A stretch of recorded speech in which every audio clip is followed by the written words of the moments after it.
Hello, I'm Maya Andreasen, and welcome to part 4 of Modeling Basics.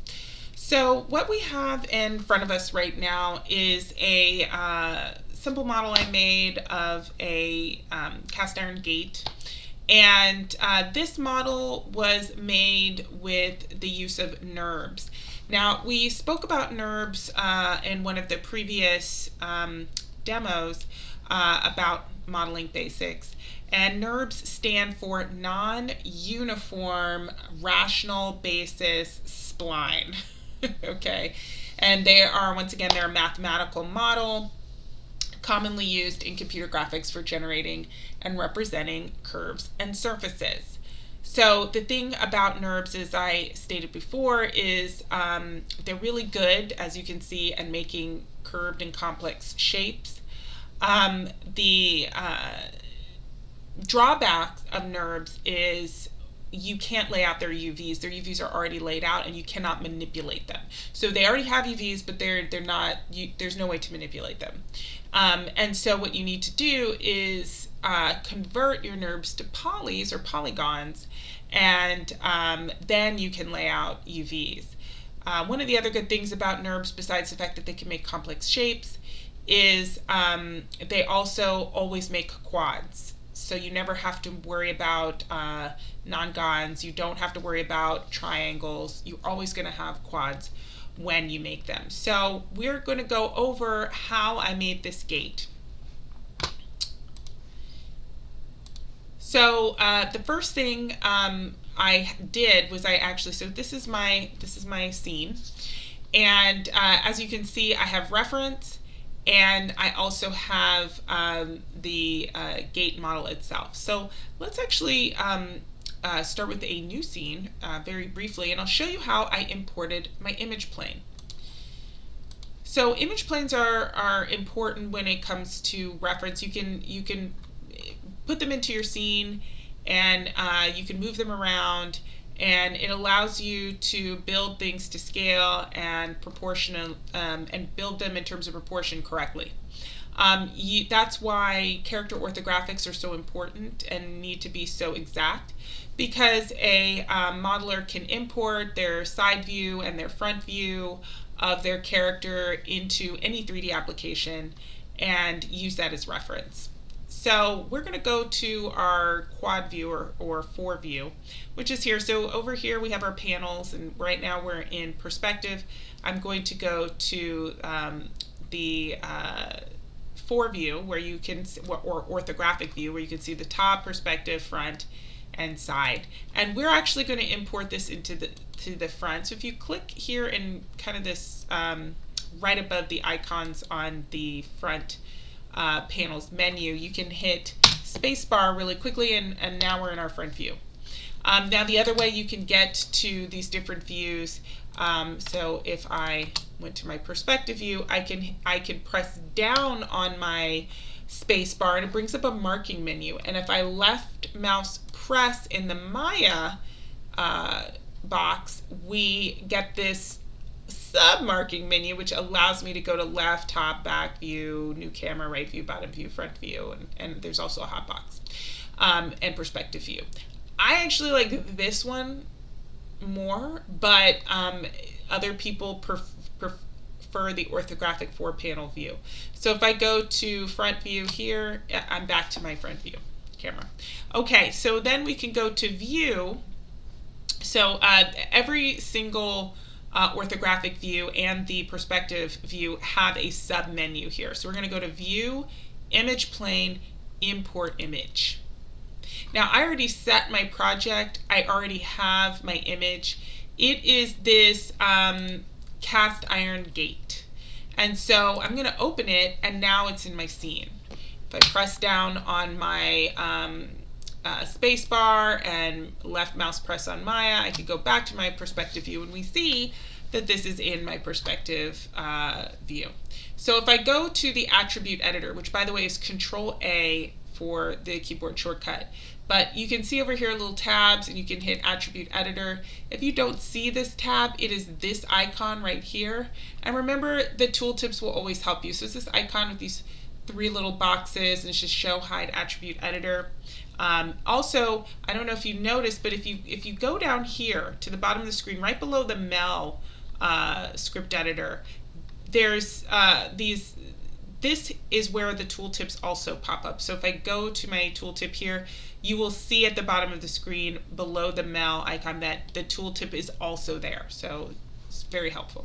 All right, so let's figure out how I can move this image plane, because right now it's smack dab in the middle of my scene. I actually want to move it back and up. So in order to do that, we're going to scroll down. So this is my image plane shape attributes. Just going to scroll down to the placement area, and specifically into placement extras. So under placement, you can do fit, which is best, or you could do fill, horizontal, vertical, or to size. You can change the size. You can change the coverage. I am going to change where the image is centered.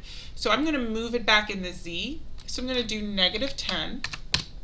And as you can see, it moves back. You can move it back further if you wanted, -15. It doesn't matter. I'm going to go then into my front view, and I'm going to move it up. So let's try in the Y10 positive. That's a little too high. Let's try 8. Okay, 7, 7.5. Oop, my God. There we go. So at 7.5, the bottom of the image plane is at the where the X, Y, and Z axis all meet on my grid. So we'll just go back here. Okay, so it's level with my, basically, the positive part of my grid. Okay, and so then what I can do is start building my curves, my NURBS curves. So I'm going to start with curves. So we're going to go into the front view. I'm going to show you what I mean, and then I'm going to show you all of my curves that I've already built. So I'll open up the file that already has all the curves. So I'm going to go into Create Curves tool, and you can either go to CV curve or EP curve. It really doesn't matter which one that you decide to choose. They're both going to do pretty much the same thing. And what I did was I'm going to start at the base here, and I'm just going to make my curve. And of course you can always zoom in a bit, right, if you want to see it. Now this is not going to be perfect, so what we are going to do is we are going to shape it a little better once we're done. When you're finished, you hit enter. And you should see a green curve here, and indeed we do. Now remember, if you want to switch back and forth to component mode, we can hit F8, right? And so I'm going to hit F8, then W for move, and just kind of move this a little bit. Definitely move these others so that this is more centered, right, with the image.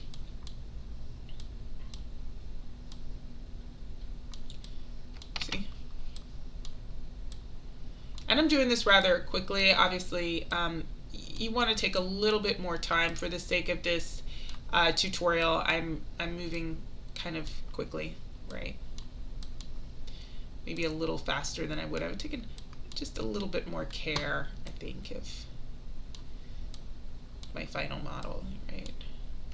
But you definitely want to get the shape, and it might seem like, oh, you know, you're spending a little too much time, but what we're going to do is we're going to use a tool called Extrude in surfaces. So when you're dealing with NURBS up in the modeling menu, you're going to be dealing with the curves menu and the surfaces menu. Okay, those are the two that you are going to be using. Okay, let's just move this down just a tiny bit. All right, so now that we've done that, let's hit F8. And we're back in object mode. Now, one of the things you can do is you can add subdivisions to or you can add more control vertices to this curve. Like if you're like, I don't think it's a little jaggy here. I think it needs to be a little bit smoother. There needs to be a little more information to my curve. First off, you can go to Display NURBS and show the amount of CVs you have. And I'm going to do that so you can see the rebuild tool in action. Okay. And then we're going to go to curves, and we are going to go to rebuild options box. Okay, so let's reset the tool. So we want to rebuild with the number of spans. The degrees here, I mean, basically everything's going to stay default except for the number of spans. And if you wanted to change the degrees, 3 cubic, you're going to get this nice curve. 1 linear is just going to be points. So if you wanted to make a NURBS square, which is a really good thing to make, or a triangle, which is great to make for controls for a rig, you would change everything to 1 linear. But we're going to use 3 cubic. Okay, so I'm going to change the number of spans. I don't know. Let's try 15, see what happens. And as you can see, it rebuilt everything, and it's all more evenly spaced. So I'm going to undo, and let's try 20. I think we had more than that. All right, so now we have 20 spans, and as you can see, it rebuilt everything. It's all evenly spaced. It's a little bit more curved. Here, this one looks a little funky, so we'll fix it. Once you're done, you can, I'm going to reset settings and close this. I'm going to go back to display NURBS CVs to hide my CVs, and then I'm going to go back to component mode. And you know, we can zoom in here because this piece right here looks a little funky, so we just want to change that so it looks, it's a little bit better in terms of its curve. All right, so we have the curve, but we need it to be a 3-dimensional shape. So, and by the way, when you make a curve, its pivot point is always at the origin. So in order to move the pivot point, you can hit center pivot, which I have here on my shelf, but you also can go to modify center pivot. Okay, now it's centered here. All right, I'm going to hit F to zoom in. Okay, so we're going to do something called extruding, but we're going to do it with curves. So what I'm going to do is I'm going to create a NURBS primitive circle. And I'm also going to bring back my NURBS CVs because I'm going to do the following. I am going to select my circle. I'm going to rotate it. If you hit J, you should be able to rotate in increments, as you can see. So now I have a nice 90-degree angle. You can also, of course, do the same thing in the channels box here. You can put in 90 degrees, right? And now what I'm going to do is I'm going to hit V as in Victor, and this icon here should be blue. It should be depressed. If I let go of V, it's gone. So I'm going to snap to vertice, and I basically snapped to this point. You won't be able to snap to the point if these NURBS points are not visible. So I don't need them to be visible anymore. So I'm going to go to display NURBS CVs. So my CVs are now invisible. So the extrude tool allows us to basically make a shape. We can make a tube shape. I'm going to make this smaller. I'm going to go to the front view to take a look. All right, there it is. Might need to be a tiny bit smaller. Now this is kind of narrow, so we could bring it in kind of like that, or you could keep it at this span. Mine I made a little bit narrower, so I squished it just a tiny bit. And then you're going to select your circle, shift select your curve, and go to surfaces, and you're going to extrude, but you want to go to the options box first. And let me just reset settings so we see everything from default. You want to make sure you check at path. Okay, so at path is checked, and now I'm going to extrude. And then you get something that looks like this. Doesn't that look nice? And then we can go to our front view and see it again. Now, here's the cool thing. Let's go to shading X-ray. Now there's a couple things that we can do. And let's go to our outline. I can select my NURBS circle. I can actually resize it. Let's make sure we see our topology. Okay, there it is. So I can grab the circle and I can make it smaller. And as you can see, suddenly my tube is now matching the width of the reference a lot better, right? Which is pretty cool. Okay, so I could do that really easily without having to select the actual extruded NURBS surface that I created. I can easily change things. I can also select my curve, right? And I can actually, let's go into perspective view, and we're going to leave our x-ray. I can actually select the curve, and if I move the curve, it moves my new extruded object. So I can actually change the shape very quickly and very easily by doing that. So I would recommend modifying as you need, like maybe the position of everything, by just using the NURB circle and the curve first once you've extruded, and then once you're happy with it, you need to select your extruded surface and delete history. So go to Edit, Delete by Type, History. And I have history on my shelf, which is right here, so normally what I do is I just click History. All right, I'm not going to delete the curve and the NURB. I am going to make them non-visible, so I hit H for hide. And now what I could do is manipulate this further. So if I go back to my front view, right, and I go to shading X-ray, so we can also select our control vertices this way. We can right mouse press and select things via the hull. So what that does is that selects this whole row very easily, and if we hit our arrow tools, it goes up and down the subdivisions very, very easily. So let's go to our front view, and we're going to make this smaller. All right, and then if we go to our arrow, we can make this one smaller too. Okay, so that it matches this better. And if you need to, you're like, I can't see this very well, you can always go back to shading. So there we go. Okay, so now that we have done that, let's go here. This needs to be just a smidgen bigger. Yeah, it's just not quite where we want it. Oh. And I'm just hitting the arrow tools right here. Let's just move this in just a bit. I'll move this in just a smidgen, just a smidge.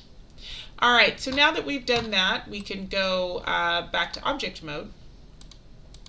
And you'll see that here it kind of looks like we need a few more subdivisions for information. So NURBs are a little bit different from polygons. You cannot go to mesh tools, insert edge loop. That's not going to work. So what we're going to do is insert something called isoparms. So I'm going to right mouse press on my object and go to isoparms. And that's really what these subdivisions are. And I'm going to left mouse, press, select, and drag. And what you'll see is it just depends on which subdivision you select and drag, and that dictates the direction. Now you can see that I have this dotted yellow line. So I dragged an isoparm, but it hasn't actually created anything. So in order to create this subdivision, I need to go to Surfaces, Insert Isoparm, which is right here. Okay. And now if I right mouse press, I go to isoparms, I'm going to left mouse press and drag, and now I can hit G. If you recall from the earlier videos, the G always repeats your last action. So I'm now inserting an isoparm very nicely here. Go to isoparms, drag, press G, and make sure to get the marking menu, we have to right mouse press on, right mouse press on the object, and then we hit G. So I have some nice isoparms now, and I have some very nice information here. Isn't this lovely? Okay, so now that I have created this, okay, and by the way, I recommend you do save and save often. Now that I have created all of this information, this NURBS shape, I need to convert it to polys in order to fill holes and manipulate it any further. So what I'm going to do is, with the shape selected, I am going to delete history, and then I'm going to go to Modify, Convert, NURBS to Polygons Options box. I'm going to click it, and everything's reset.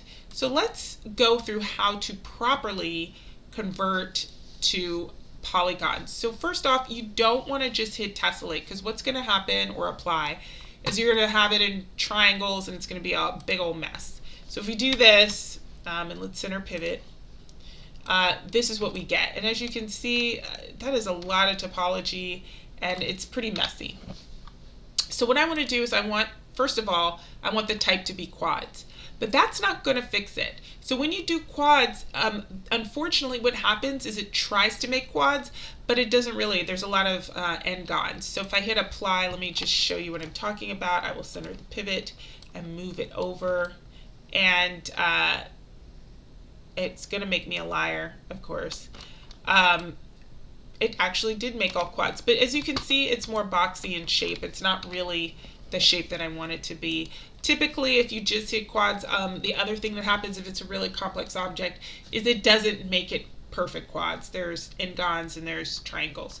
So we're going to do type quads, tessellation method general. And that's going to open up all of these options. You're going to change your DU type with the drop down to per span number of isoparms. And you're going to change the V type to per span number of isoparms.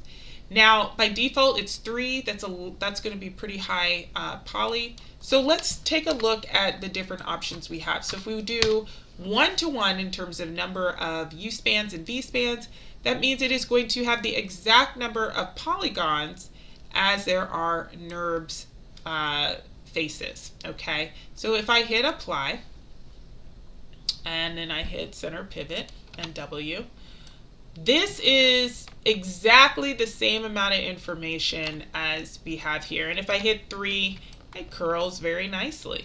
And it almost looks, yeah, and it looks exactly like this does. So this could be fine. This could be everything you need.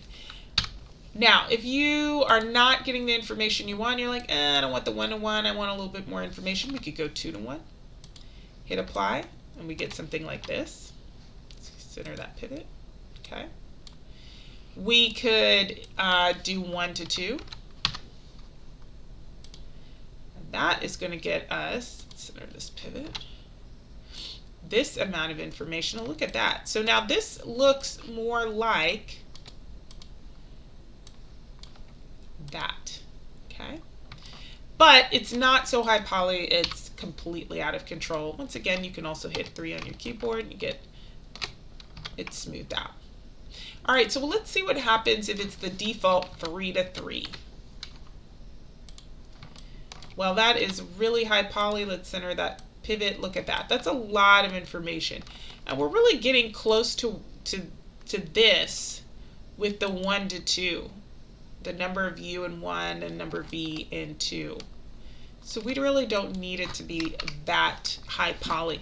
And that's actually why it's so great to have these options here, because you can change the number of U spans and V spans to really customize your topology and get the results that you really want. All right, so we're going to close this. I'm going to put this back to its default space, and I'm going to delete its history, because if you have the history, once again, if you move this extruded surface at all, it's going to move the poly surface. If you manipulate the extruded surface, it'll manipulate the poly surface until you delete that history. And I'm going to hit H to hide it. So now we have this information. So now we can start using these poly tools. By the way, your UVs will be laid out. I don't know if they're going to be the way you want them to be, but they will be laid out. So if we go to UV editing and we take a look at the UVs to this, the UVs are laid out. Let's go to our perspective view. Okay. And yeah, they're not the way we want, but look at this. What we could do is we could do something like this. And all of a sudden, we're getting those, these squares that we want. We can also make it a little bit smaller. Okay. So the UVs are really easy right now to manipulate. We basically have our UVs laid out because they are already pre-laid out for us with the NURBS. Now, once we start adding or extruding or doing anything to this base curved model, that's when the UVs are going to change. Just keep that in mind. All right. So one of the things we do want to do is we want to close up the holes here. Remember, there are several ways to do that. If we go to our modeling toolkit, one of the things we can do is we can do the, what was it, the bridge tool, I believe it was. I actually like using the append to polygon tool. Now the other thing is, you'll notice I go in close and I can only get so close. So if you select your perspective camera and go to its attribute editor, you can go to clip plane, and for the near clip plane, make it 0.01, and now I can zoom in just a little bit closer. You do the same with the far clip plane. If you add a 0, you'll be able to zoom out a little bit further. So that's a little helpful thing. So you zoom in and it no longer suddenly disappears. So back to our modeling toolkit, we can hit our bridge tool. Remember, we need to select our edge. So if we select 2 edges and hit bridge, there we go. Okay. And but we can also do, let's do append to polygon. So I'm going to do this. And now I have a 4-sided object. I have a quad. I'm going to do the same here. Enter. And press a G to repeat my last action, which was append to polygon. Okay, that's taken care of. I don't think I need, actually, I'm going to need to close this end because it's going to be going into the frame, but I definitely needed to close the tip here. Okay, so that's basically how I really made all of this metal work, the curved metal work for my gate. And so let's just save this scene as test gate. You always want to save it any way you want it to be saved. And we'll go to the finished product again.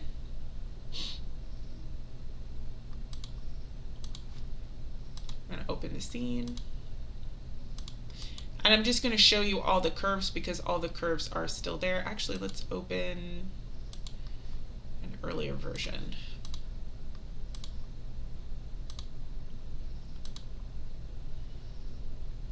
Still there. Sorry guys. Let's go back to this one. Go back to the finished one. Continue. Alright, so here we go. So let's turn off the renderer. Okay, so this is my image plane.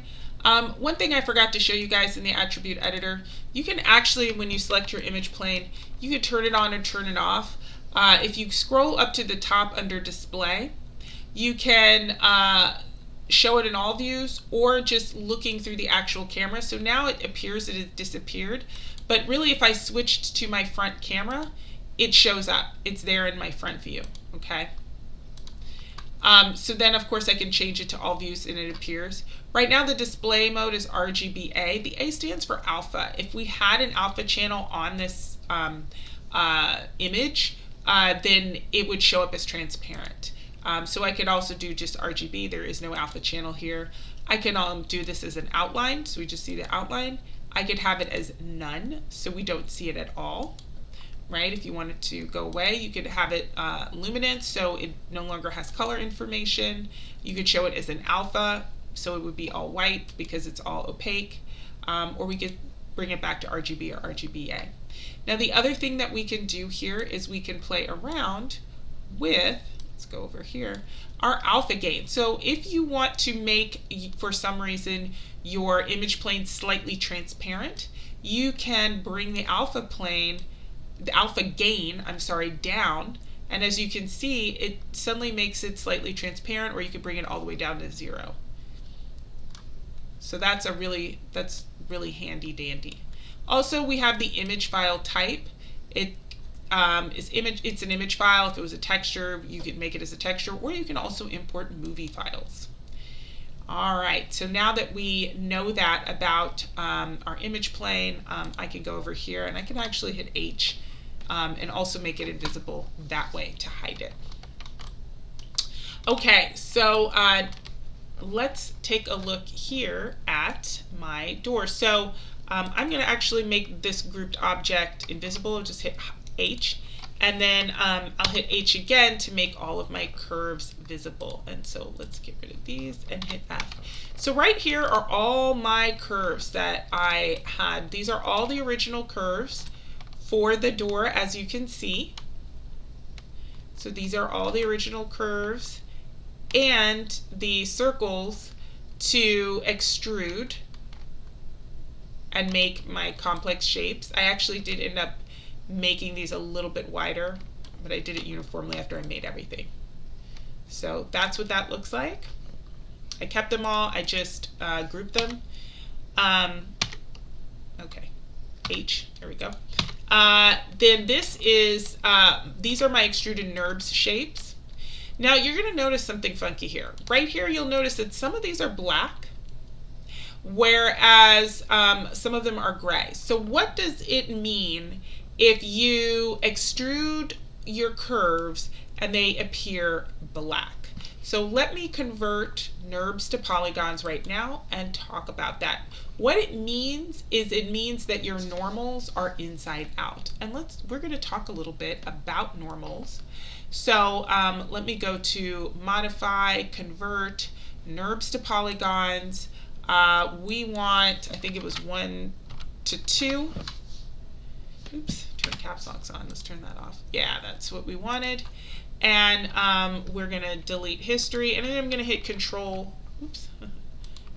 1. So that is the only thing that is visible. All right, so here it is. Here it is. It's actually center pivot, and we're just going to widen it just a bit. Okay, so we see it a little bit more. Okay, so now that we have this object, this is a polygonal object, but it's all black. So what are normals? Well, let's show them first. Normals are how light is being seen in the 3D scene. So if my normals are all facing inwards, which they are right now, the light is not affecting the outside. I want my normals to all be facing outward, and the light in the scene will then be affecting all the faces. So if we go to display polygons, we can hit face normals, and it looks like a hedgehog here. Now, if we zoom in hard enough, you might be able to see, I don't know if you'll be able to see here, but there's little points right here. This is actually, our normals are so big that they're like going through the object and poking out the other side.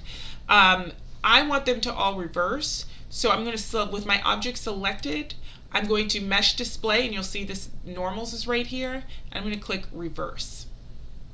And what that does is it reverses all of my normals. If I deselect, you'll see the object is now gray. That means light is affecting it.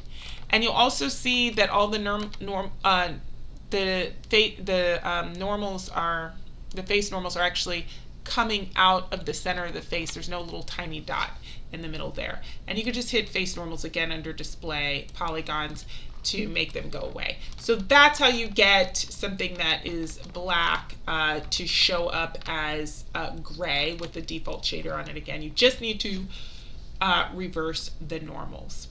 And in the end, you're going to get something, once you do all that work, that looks like this once it's finished. All right, that's the end of part 4 of Modeling Basics. And until next time, everyone, I'm Maya Andreasen. Bye-bye.